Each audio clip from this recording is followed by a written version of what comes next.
Ассаляму алейкум, урметли серджилер. Бу UA TV студияда Украина хаберлері бүгін октябрьнан 29-ы салы күні біз сізлерге Украинада ве дүнияда олып кечкен вақалар ақында тариф етмеге азырмыз.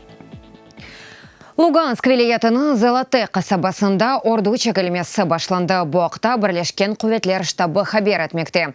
Өледен сон Украина арбейлері ве Русия тарафлы женкеверлер құветлер кері чекілмесіне азыр олғанлары ақында аваға сигнал ракеталарыны еберді. Бұны ОБСЕ мақсус әйетінің векелері избатлады. Штабта қайды еткенлеріне көре ордының кері чекілмесі Украина бөлімлерінің мудафа имканларыны зайыфлатмас. Хакимият азалары есе өзнев бетінде ерлі әйленің қорчаланмасы үшін әлінден келгеніні япажақ. Золотеде құветлерімізні кері чекеміз Петровске қалды. Тамым бұл шартларыны біз президентлерінің тыш сиясет меслиятчылары оларақ саммит кечірілмесі үшін музакере еткен едік. Русиялілер үшін 4 лидер күрішіві үшін вақыт тапмамақ кібі башқа себеплер көрмейім. БМТ гуманитары етінің векелері Донецк вилаятының Гнутова кіріш-чықыш ноқтасында телекөзсізлік вазиетіні қиметлендірді. Сыныр ноқталарыны 11 мемлекеттен келген әйетлер зерет етті. Олар арасында Свечре, Австрия, Испания ве Франкистан векелері деп хабер еті бірлешкен құветлерінің матбуат қызметі. Илк әвеля делегация азалары сынырдан кечув қайделеріні талил етті. Олар тәшкерув насыл кечкеніні озлер да көре білді. Бұндан ғайры халқара темсилжилер бірлешкен құветлерінің Донецк сыныр бөлгесінде қызмет көстерген арбейлерінен қонышталар. Бүтін Украинаның интернетнің қапланмасы қында бейяннаме Мариупольде дор телефон ағы тарафындан бірінші ятырымжылар форумында имзаланды.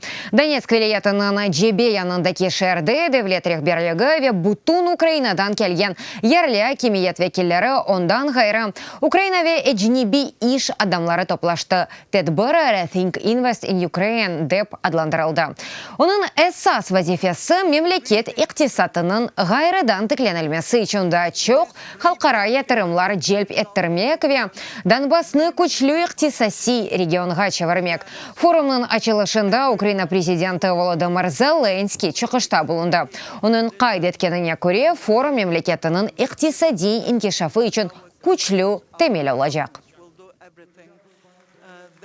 Шахсен мен әрбір ятырымжыға о құрчыланacak деп сөз берем. Яқын заманда бір чоқ ятырымжылар үшін файдалы олған шіркетлер хусусилештірілежек ве энергетика аланларда чалышма үшін эффектив қайделер ертілajak. Эминім, яқын заманда біз мемлекетімізні иқтисади тарафтан пек күчлі япармыз. Эсас көстергічлер деп бұны таздықлай. Екінші ярым елда бізім көстергічлеріміз умуми ішкі көстергічіміз 4-6% көтерілді. Келечек елда Украина иқтисади инкешафына дайыр халқара тешкілетларының тахминлері де эйлешті. Украина дүния бизнес жедвелінде 7 ноқтаға көтерілді. Бүгін Украина президенті Володимир Зеленский Запорижжя Мариуполь yolunu açtı. Yol pek kısa zaman içinde temirlendi 130 kilometrelik автомагистральға 68 күнде yanıdan asfalt koyuldu. Yol hizmetinin hadimleri gece kunduz çalıştı. Mariupol Запорижжя yolu geçken asırının 60. yıllarında kurulgan edi. Ve aman 30 yıl temirlenmedi. Bu yolun temirlevi yılın 25'inde başlangan edi. Bugün ise aydaycılar onun keyfiyetini teşkerdi.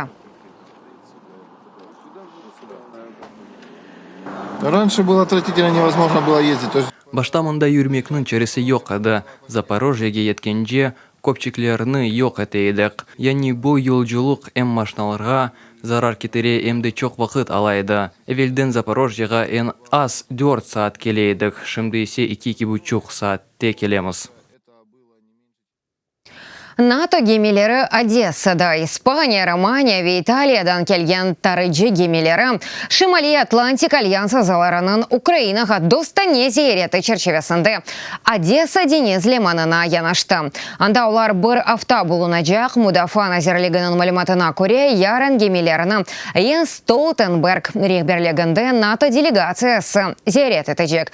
Столтенберг Одесса арбейденіз академиясының тәлебелері оғында чықышта болунacak Октябрьнын 30-быранда Йенс Столтенберг Киевге кележек. Анда НАТО Украина етінің топлашывы кечірілежек. Топлашывда Украина президенті Володимир Зеленский де иштирак етежек.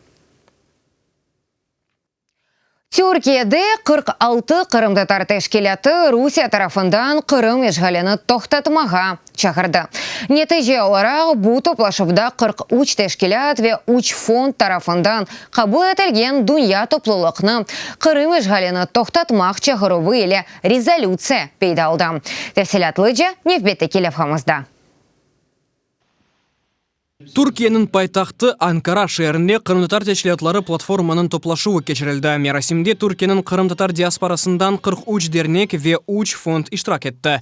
Farklı şehirlerden kelgen faller özara istişare etip bir-birinin fikir paylaşımında bulundu.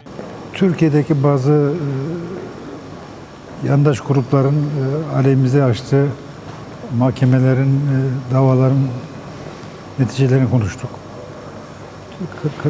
Kırım teşkilatlarının faaliyetlerini daha da sıklaştırarak Atavatanımıza, soydaşlarımıza nasıl fayda sağlayacağımızı gündeme getirdik.